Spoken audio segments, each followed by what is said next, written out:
Let's add a new dimension to our programs.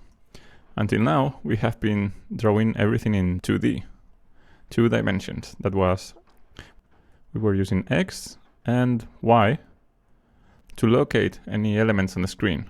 Maybe we draw points or lines or circles, and each time we were calculating how far are they from the left border and from the top border of the screen. Well, it turns out that many drawing functions have a third parameter, and that's the value c. We can see that on the reference here. If we go to point, for example, we see that you can use point in 2 ways. You can use x and y, or x, y, and z. And what does this third parameter mean?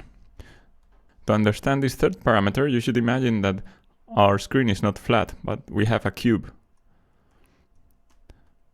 And then using this third parameter, we can define how far into or out of this cube our point is, or our line.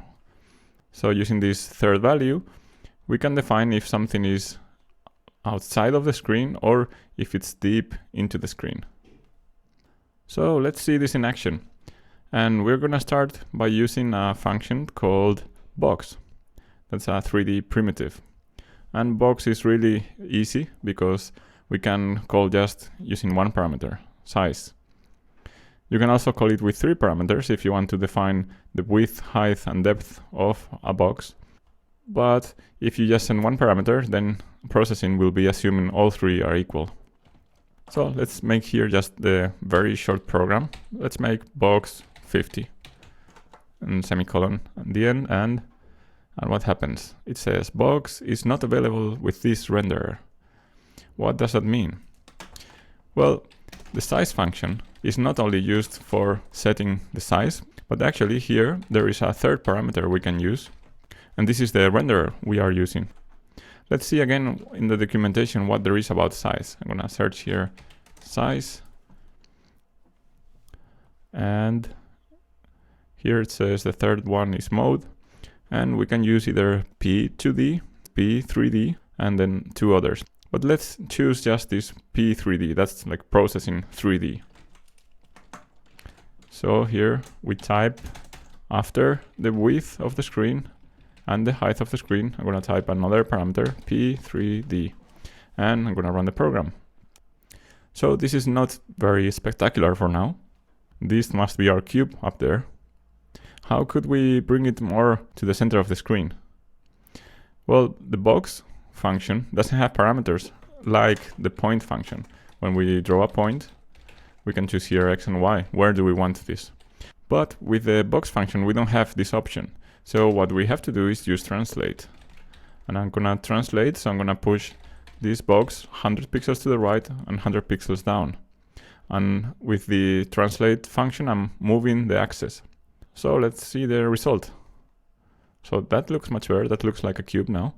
And it's a very short program. That was easy. Instead of having it fixed at 100 to 100, let's make it move to wherever the mouse is. Mouse X and mouse Y. But this is not gonna work now because, well, at the beginning the mouse is just assumed to be in the corner. We have to make this into an animation. So let's add here a void setup. And there we will have our size function, and then a void draw. And that's it. Now it should work. Okay, it's working, but we are not erasing the screen. So let's type here background and 80 to make a dark background. Now run the program. And there it is. Now we have a 3D cube following the mouse. Translate is actually one of those functions that can have 3 parameters. And if we check on the reference, I'm gonna see here translate. And see, it has also 2 modes. You can use 2 parameters, x and y, or 3, x, y, and z. So let's try here adding a third parameter, and I'm just gonna add here 100 to see what happens. It doesn't look very different. What if we type 200? Well, I think it's getting larger. What if we type 260? So it's getting closer and closer to us.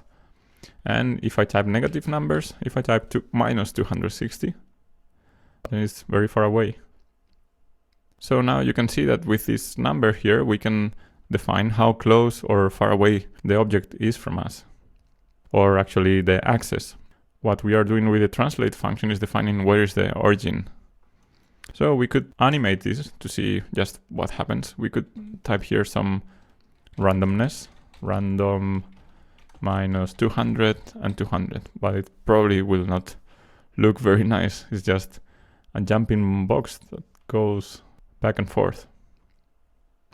If we use noise, it would look much better. So we should use noise of some variable, like noise of a. So I'm gonna declare this variable at the top, float a is 0. And each time we call draw, we increase a equals a plus 0.01. But now a just goes from 0 to 1. We would not notice this. So that's why we should map this noise, that is a number between 0 and 1, into something more interesting, like minus 200 and 200. So let's see now what happens. If I leave the mouse here, and now the box is moving slowly to the back and to the front. Maybe I should increase these numbers to see more the effect. Okay, there we have our moving box. Let's add one more interesting effect here. We have discovered how to draw a box, which is a 3D cube. We have to use this renderer here, P3D, and we know how to translate. That means how we can move our box anywhere on the screen. Let's see how we can rotate. And we have used rotate before, but now we're going to see that there are actually 3 rotate functions more, called rotate X, rotate Y, and rotate Z. So I'm going to try just to use one of them, rotate Z, and a variable here R, which I'm going to be increasing. So I'm going to define here a new variable, float R is 0, and I'm going to say here R equals R plus 0.1. Let's see now what's happening. And now we have a spinning box. This box moves to wherever my mouse is, and it also randomly goes to the back and forth.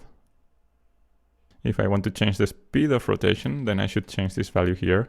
If I type 0.02, now it's going to rotate much slower. So I'm going to leave it there for now, and you're going to have time now to practice. You can draw things on 3D. You can use translate to move them around the space, and you can use rotate X, rotate Y, and rotate Z to rotate these objects in different directions. So have fun spinning things around in space.